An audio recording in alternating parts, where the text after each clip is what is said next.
When I hear that we are going to Canada, I just think that it is a joke or something like that. When my mom start picking our clothes and dress, I just think that I am dreaming. I came here in Canada 24 January 2013. Since I came to Canada, my life has changed.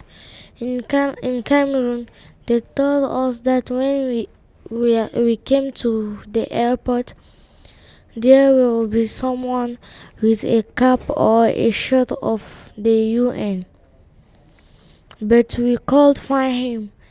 There was a girl who came with us, and her mother and sister greeted her at the airport.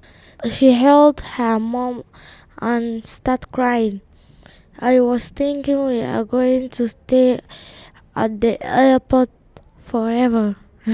Finally, he found us with our UN bags, and he says, "I am Christopher and I am your counselor." He asked for our paper and he brought us to welcome place. At first, I didn't even see the city well, but there was too much snow. It seems so small. Christoph took us to the superstore to buy some food, and he showed us the IKEA Frankfurt and the river. We went to a farm and saw some animals, and we met some students.